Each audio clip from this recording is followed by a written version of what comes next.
Bonjour à tous. Donc effectivement, la thématique d'aujourd'hui, c'est de voir l'intérêt de l'enveloppe de placement que représente l'assurance vie luxembourgeois dans le cadre d'une expatriation au Portugal. Je vais commencer par rappeler rapidement que à la base, le Portugal, c'est une destination d'expatriation intéressante. Excusez-moi, Olivier. Olivier, voulez bien vous présenter? Oui, bien sûr. Je suis conseiller en gestion de Merci. patrimoine. Je suis basé à Paris. Voilà. D'accord. Ok, super. Merci. J'ai une approche globale sur ces sujets. Je suis basé à Paris et j'accompagne aussi bien une clientèle résidente fiscale français que des personnes qui ont des projets d'expatriation au Portugal ou qui vivent déjà au Portugal ou dans d'autres pays. Voilà, simplement une petite complexité par rapport à finalement quelqu'un qui habite en France, hein. Voilà. Ok, merci beaucoup. Donc voilà, je vais faire juste un petit rappel en préalable sur le régime RNH qui n'existe plus, mais qui existe toujours un peu quand même. Euh, donc voilà, à la base, le Portugal donc, était une destination intéressante de par ce régime de faveur qui est offert, qui permet finalement aux nouveaux résidents fiscaux portugais de bénéficier d'un certain nombre d'avantages, notamment d'une exonération de l'impôt portugais sur les revenus de sources étrangères, d'une part. Ensuite, d'un plafonnement sur l'impôt sur le revenu au Portugal en cas de poursuite d'activité.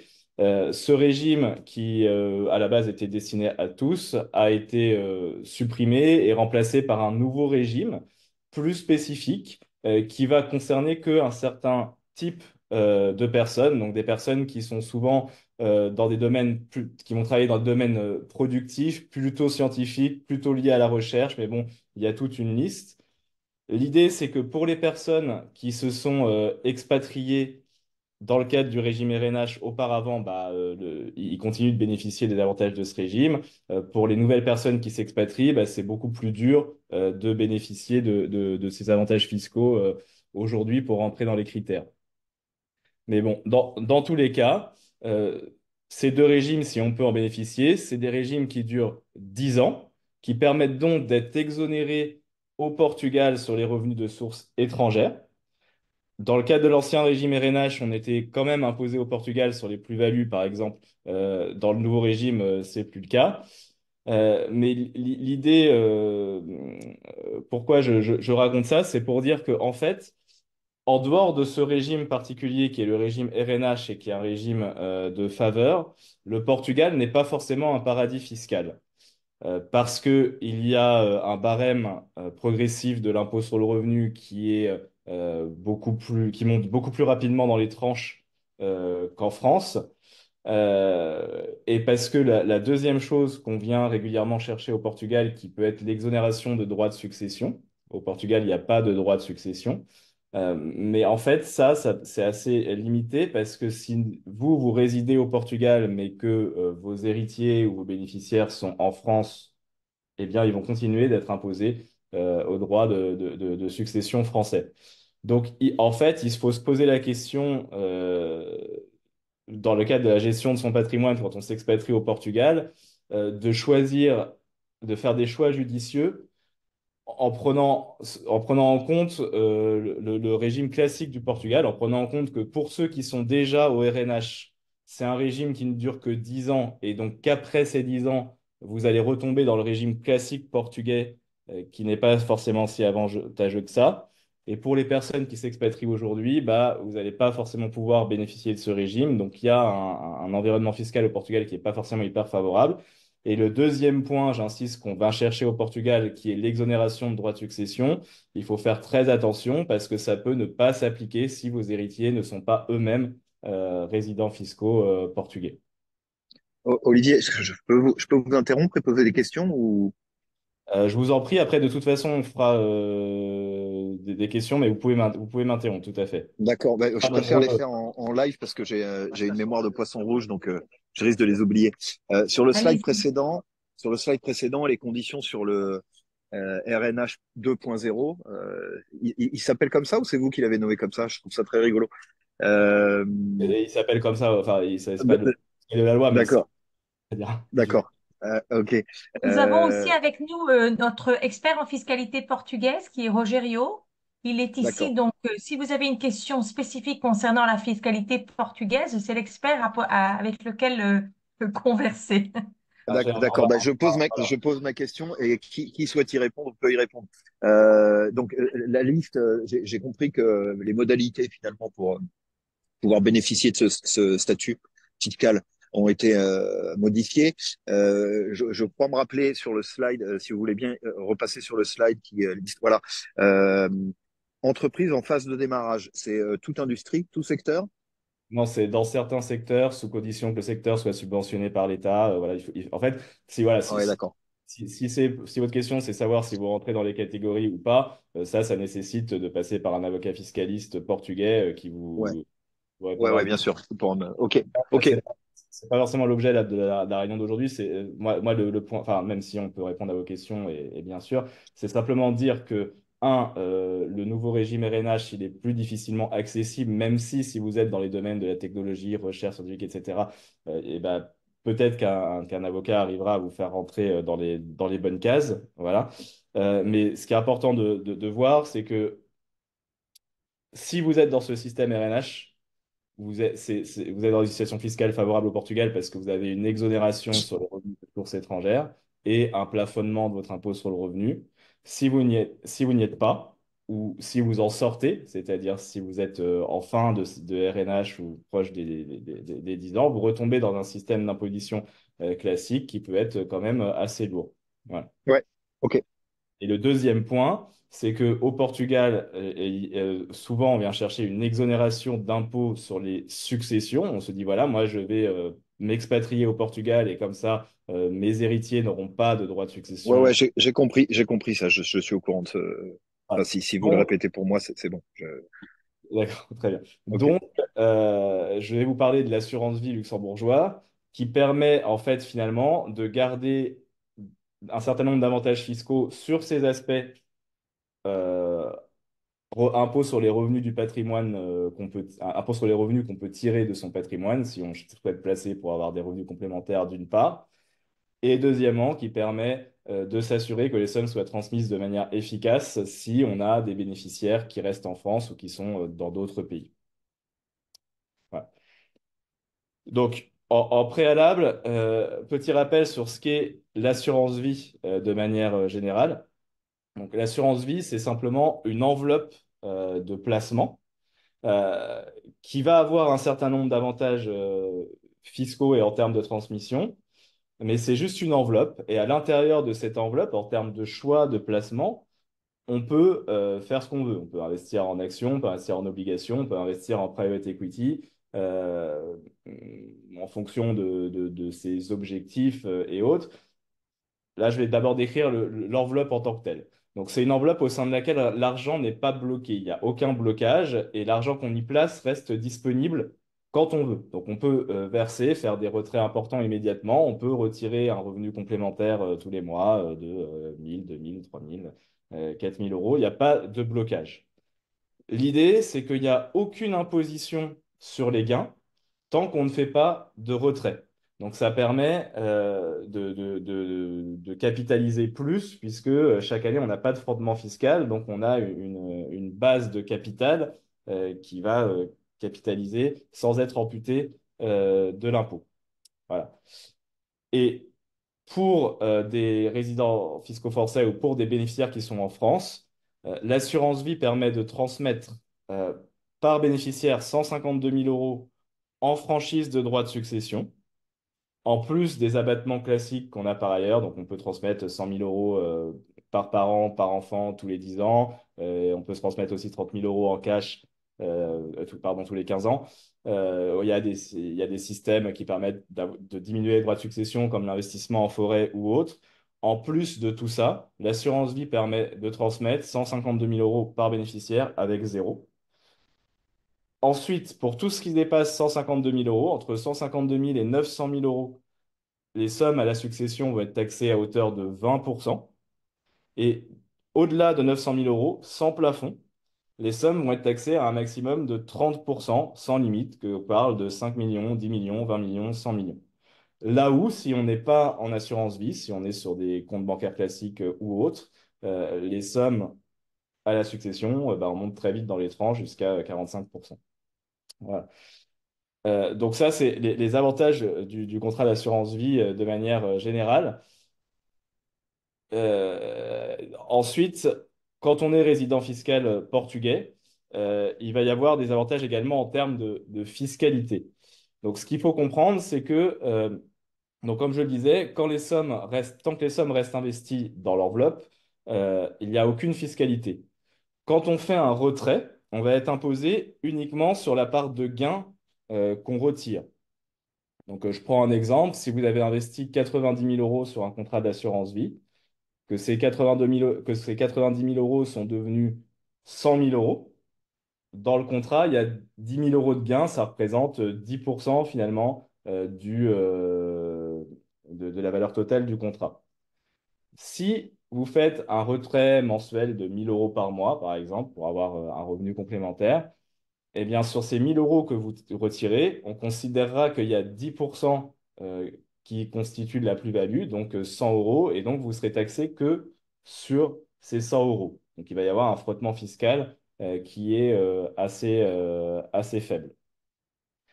L'imposition de ces intérêts, eh bien, au Portugal, elle va être dégressive avec le temps. Donc, sous certaines conditions, qui est que euh, quand vous ouvrez le contrat de l'assurance vie en fonction du nombre d'années après l'ouverture, après lesquelles vous retirez le retrait, on va regarder si les versements que vous avez effectués pendant la première moitié de la vie du contrat représentent un pourcentage assez important de l'enveloppe.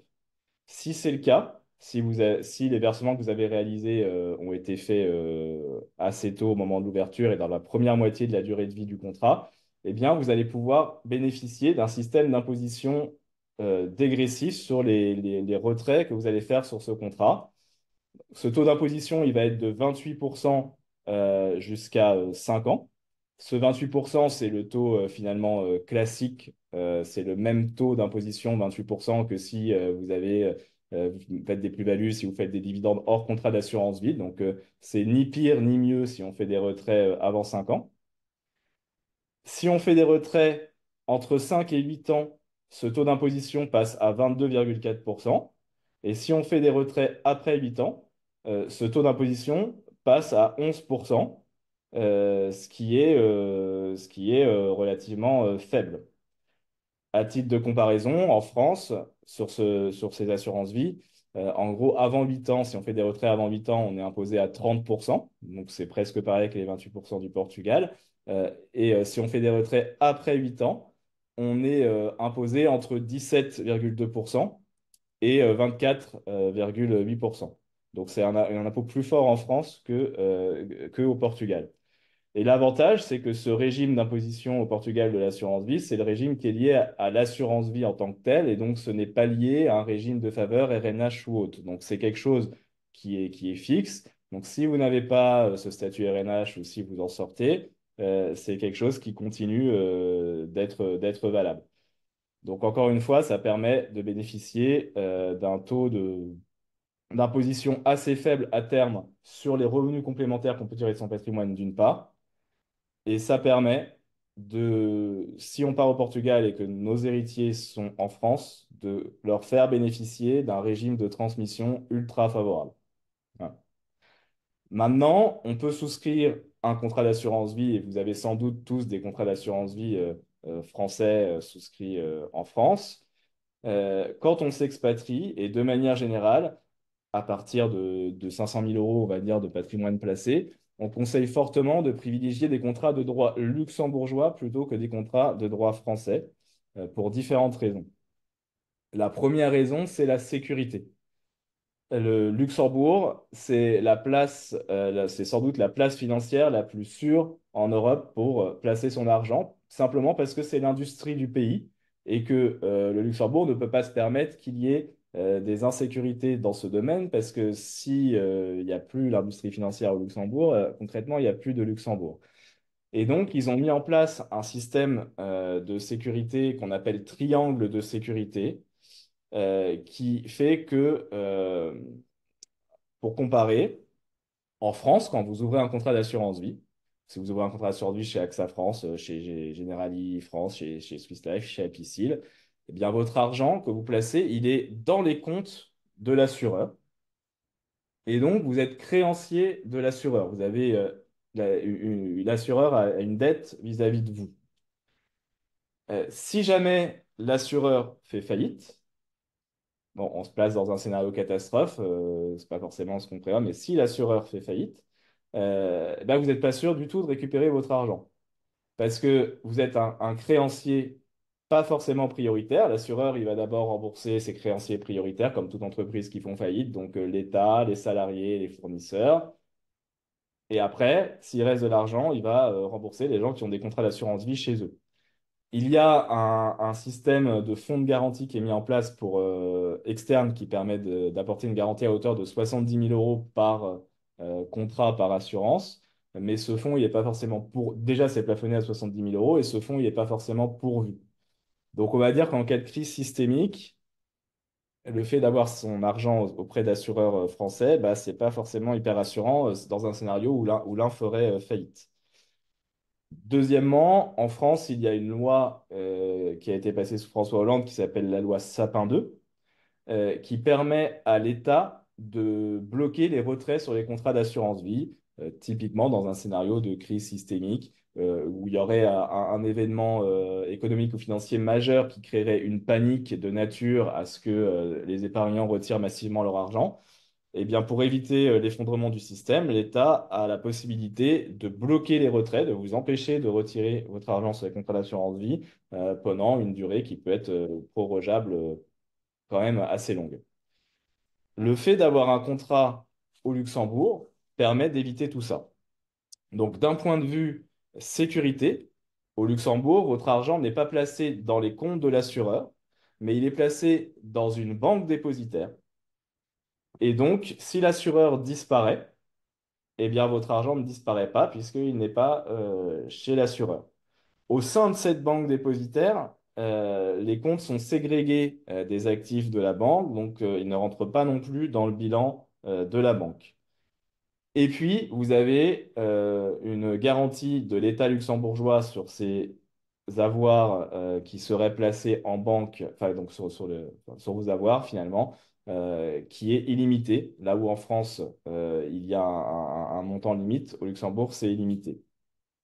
Et enfin, vous avez un organisme d'État qui est le commissariat aux assurances, qui supervise à la fois les banques dépositaires et à la fois les assureurs, et qui, en cas de moindre difficulté ou moindre problème détecté, peut empêcher l'un et l'autre d'avoir accès à votre argent, en fait. Donc voilà, donc un niveau de sécurité très fort en cas de crise systémique. Le deuxième avantage quand on s'expatrie, c'est qu'on peut bénéficier d'une neutralité fiscale, c'est-à-dire que le contrat luxembourgeois, il n'a pas de fiscalité en tant que tel. La fiscalité qui s'applique au contrat, c'est celle de votre pays de résidence. Donc quand on parle de fiscalité, on parle surtout de fiscalité justement sur les retraits, d'impôts sur les gains quand vous faites des retraits. Si vous êtes résident fiscal portugais, eh bien c'est la fiscalité du Portugal qui s'applique. Demain, vous revenez en France, redevenez résident fiscal français, c'est la fiscalité de la France qui s'applique. Vous partez en Espagne, ça va être la fiscalité de l'Espagne. Donc l'enveloppe en tant que telle est transparente fiscalement et la fiscalité qui s'applique, c'est celle de votre lieu de résidence. Si vous avez un contrat de droit français et que vous partez au Portugal et que vous faites des retraits sur un contrat de droit français, d'abord, ça va être c'est possible et sans, voilà, ça se fait très bien, mais ça va être compliqué administrativement, c'est-à-dire qu'à chaque retrait, vous allez devoir signer des formulaires CERFA, faire tamponner par l'administration fiscale pour dire que vous êtes bien non résident et que les prélèvements sociaux ne s'appliquent pas. Et puis, bah, on n'est jamais sûr, on a toujours un lien avec la France, donc on est toujours un petit peu dépendant quand même de la fiscalité française. Si on a un contrat luxembourgeois, on échappe totalement à la fiscalité française. Vos avoirs ne sont plus en France et la fiscalité qui s'applique, c'est celle du lieu de résidence. Voilà. Enfin, au sein d'un contrat luxembourgeois, en termes de placement, on a des possibilités illimitées. Donc là où sur un contrat français, généralement, on a une liste de supports qui est prédéfinie, qui vont être souvent des OPCVM, des SICAV, des quelques fonds de private equity, des SCPI. Dans le contrat luxembourgeois, on peut vraiment faire ce qu'on veut. Donc on peut par exemple investir sur des fonds de private equity de son choix, quel qu'il soit. Entre guillemets, on n'est pas limité par une liste restrictive. On peut confier des mandats de gestion à des banques privées, à des sociétés de gestion indépendantes de son choix. Il n'y a pas de liste limite. On peut confier un mandat de gestion à Lazare ou à Rothschild. On peut confier un mandat de gestion à des sociétés spécialisées dans certains domaines comme Amiral Gestion, Indépendance et Expansion. On peut faire ce qu'on veut. Et on peut également avoir des titres vifs. Donc, il n'y a pas, voilà, il y a pas de limitation dans les possibilités de placement.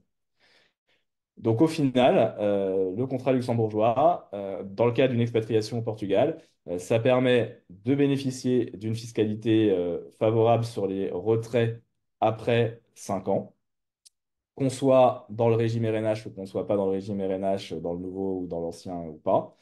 Et ça permet de préserver des conditions de transmission favorables à ses héritiers si jamais au moment de votre décès, vous avez des héritiers qui sont en France. Et en termes de gestion, bah, vous pouvez faire tout ce que vous voulez au sein de l'enveloppe. Ce n'est qu'une enveloppe fiscale avantageuse et ce qu'on y fait à l'intérieur dépend de vos objectifs. Est-ce que c'est faire fructifier votre capital? Est-ce que c'est avoir des revenus complémentaires? Est-ce que c'est le transmettre? Est-ce que c'est investir dans des fonds de private equity? Est-ce que c'est y loger des titres vifs? Voilà.